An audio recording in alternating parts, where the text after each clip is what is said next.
प्यारे विद्यार्थियों, आपका स्वागत है। जैसा कि अपना टॉपिक चल रहा था पौधों के लिए आवश्यक पोषक तत्व,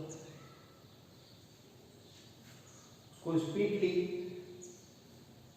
जल्दी ही कंप्लीट करेंगे, क्योंकि अब जो आने वाले फंक्शंस, डेफिशिएंसी सिम्टम्स, इनके कार्य क्या हैं, पूर्ति के सोर्स क्या हैं, क्या साधन है, ये आसान है। और 11th क्लास में एज चैप्टर अपने पास रहा था, आपने इसको याद किया होगा, इसलिए इसका एक रिवीजन टाइप ही है। तो आज का जो टॉपिक है, सोल के अंदर इनकी क्या सोर्स हैं, source of nutrient in soil, पोषक तत्वों के क्या स्रोत हैं, क्या साधन है, कैसे पूर्ति करते हैं। लास्ट वीडियो में अपन डिस्कस किया था कितने एलिमेंट्स हैं, 17। आवश्यक किसने कहा, आर्नोन ने। आवश्यक के 3 पॉइंट लर्न कर लिए। इनका vertical classification, macro, micro, primary, secondary, beneficial, ultra micro, इस तरह के सभी डिस्कस कर लिया। आज अपन स्टार्ट करने जा रहे हैं source of nutrient in soil, मृदा के अंदर इनका क्या सोर्स है, क्या स्रोत है, कहां से प्राप्त करते हैं। सबसे पहला पॉइंट, मैन्योर एंड फर्टिलाइजर, खाद एवं उर्वरक। जैसा कि अपने यहाँ या जहाँ भी खेती की जाती है, जो ऑर्गेनिक कंपाउंड अपन खेत में यूज करते हैं उनको मैन्योर कहा जाता है, मैन्योरिंग।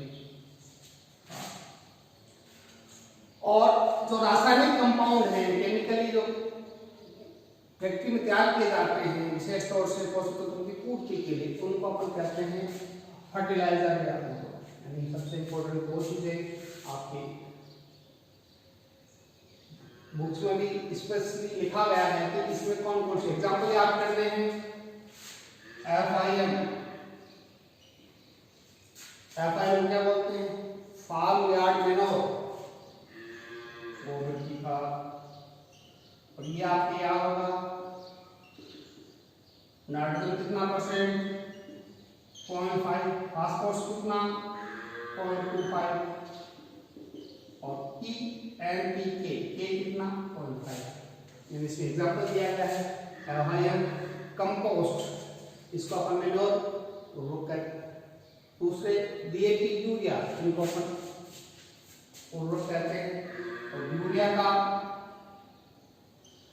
NH2CO, ये बहुत बार केमिकल फार्मूला ऑफ यूरिया पूछा गया है। इस यूरिया में 46% N पाया जाता है।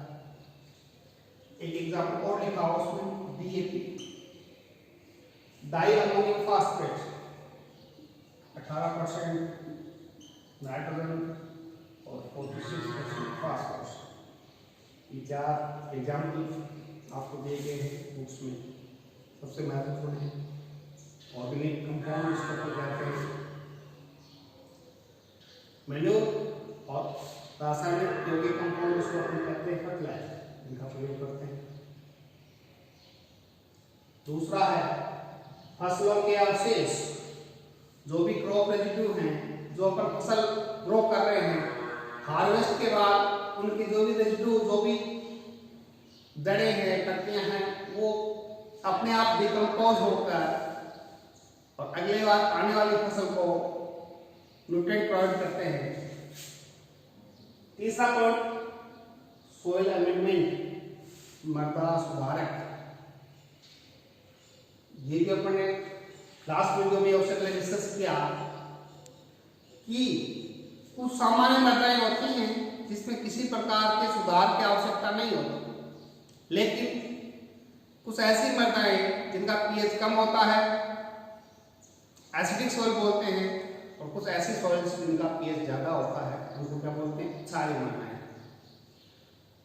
प्रॉब्लमेटिक सॉइल्स, समस्याग्रस्त मृदाएं जिसमें किसी तरह की समस्या हो, उनको ठीक करने के लिए, सुधारने के लिए कुछ केमिकल काम में लेते हैं, उनको कहा जाता है अमेंडमेंट। मृदा के सुधारक के रूप में। और इसके एग्जाम्पल है जिप्सम, पायराइट, चूना, लाइम। जिप्सम का प्रयोग करते हैं क्षारीय मृदाओं में, या सभी को याद होना चाहिए। तीसरा पॉइंट डिस्कस करने जा रहे हैं, क्षारीय मृदाओं के लिए अपन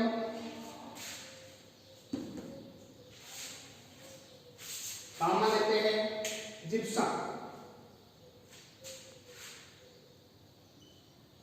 CaSO4 जिप्सम का फार्मूला है। अब जिप्सम किस काम में लेते हैं?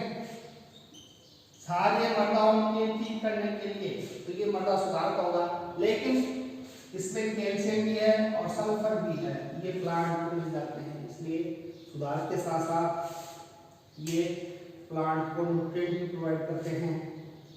नेक्स्ट, बाय रेन, वर्षा के द्वारा, वर्षा जल के साथ नाइट्रेट है, सल्फर है, ये कुछ न्यूट्रिएंट सोइल में ऐड हो जाते हैं, आ जाते हैं। ये बड़ा इंपॉर्टेंट है। इन दोनों पॉइंट्स को कहा जाता है बायो फर्टिलाइजर, जैव उर्वरक।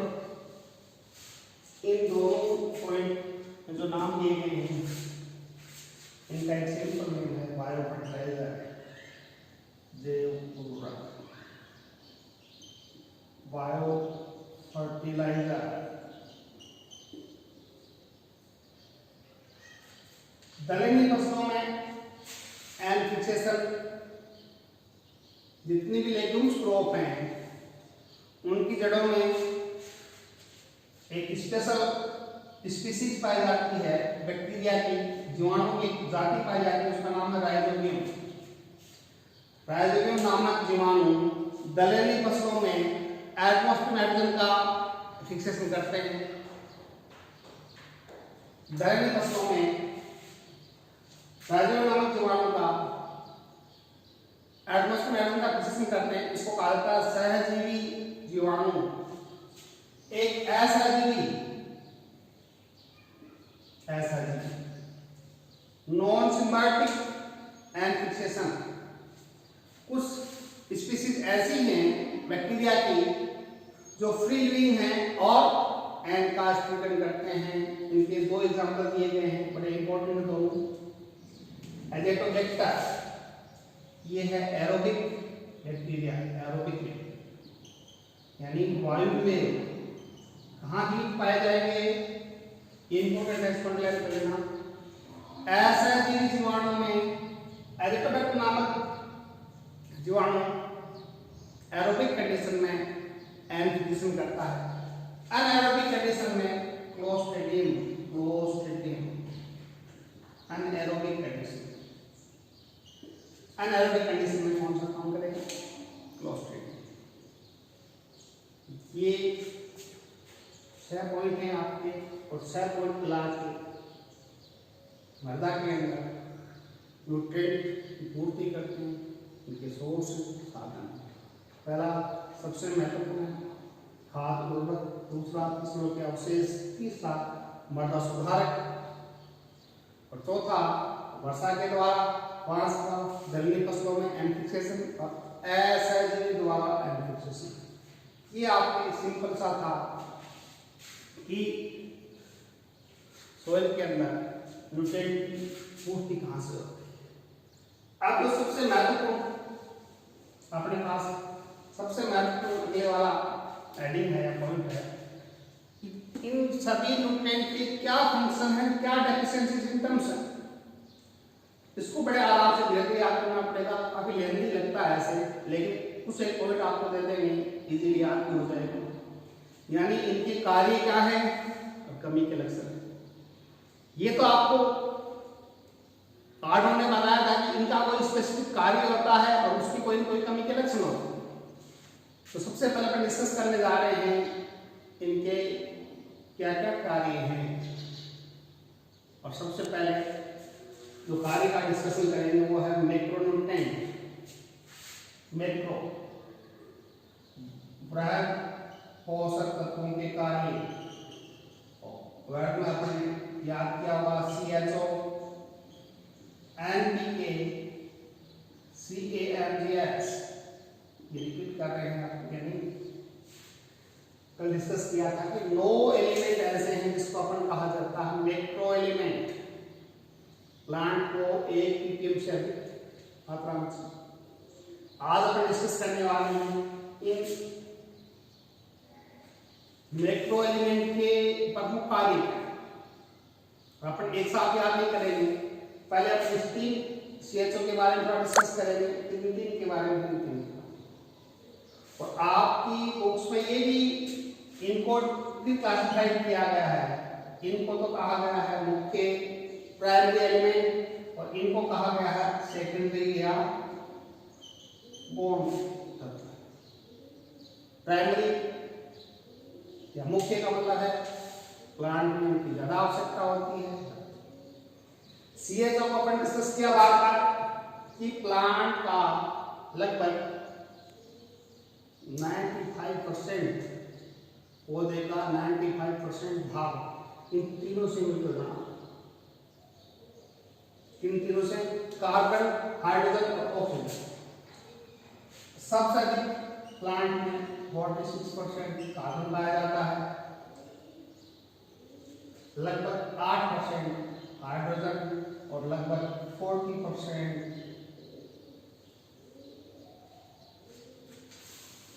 ऑक्सीजन। यानी ये तीनों मिला के लगभग 94 से लेकर 95% कार्बन। ये भी आपने पढ़ा, ये बेसिक एलिमेंट होते हैं। ये इसका कार्य है। क्या कार्य? प्लांट की स्ट्रक्चर, ढांचा, आधार, ये जो संरचना है उसको बनाते हैं। और वो लेते कहां से हैं? ये प्लांट को जल तथा वायु से प्राप्त हो जाते हैं और उससे मिलने के बाद फोटोसिंथेसिस द्वारा कार्बोज का निर्माण होता है। और कार्बोज प्लांट में एनर्जी का सोर्स है। तो यहाँ पे फंक्शन दिया हुआ शॉर्ट में वर्ड क्या करते हैं? किसका निर्माण करते हैं? कार्बनिक यौगिक का निर्माण करते हैं, जैसे कार्बोहाइड्रेट, वसा, प्रोटीन, एंजाइम्स। और प्लांट का लगभग 95%। लेकिन इनको अपने को देने की आवश्यकता नहीं, याद हो गया। और इसका बहुत ज्यादा डिस्कशन भी नहीं है, इनके बारे में बहुत ज्यादा बुक्स में भी नहीं लिखा और पूछा भी नहीं जाता है। क्यों नहीं पूछा जाता? इसका आवश्यकता नहीं था, अपना पहले। सबसे अधिक पूरी दुनिया में जिस पोषक तत्वों की कमी है वो है NPK। इसी का हर एक बुक्स में इन्हीं का डिस्कशन किया जाता है। इन तीनों को अपने बात कल डिस्कस किया था। इनको फर्टिलाइजर एलिमेंट भी कहा जाता है। नाइट्रोजन, फास्फोरस, पोटेशियम, इनको उर्वरक तत्वों की कहा जाता है। तो दुनिया में सबसे अधिक इन 3 की पूर्ति के लिए ही फर्टिलाइजर का निर्माण किया जाता है। और प्लांट में इन्हीं की ज्यादा रिक्वायरमेंट है, इसलिए इन्हीं को मुख्य तत्व है, प्राइमरी एलिमेंट भी कहा जाता है। और इन 3 के ही बड़े स्पेसिफिक सिम्टम्स हैं। पहले कमी के लक्षण भी हैं और विशेष कार्य। इन्हीं को ढंग से सुनना है, समझना है, किसी से पूछना। और मैंने ये भी कहा आपको सबसे पहले कि सिर्फ एक बार आपको 2 फंक्शन याद कर लें और कोई न्यूट्रिएंट पौधे के अंदर किसी न किसी कार्बनिक यौगिक का मुख्य अवयव होता है। सबसे पहले आपको उस बात को लर्न करना है कि कौन सा न्यूट्रिएंट किस कार्बनिक यौगिक का मुख्य कंपोनेंट है।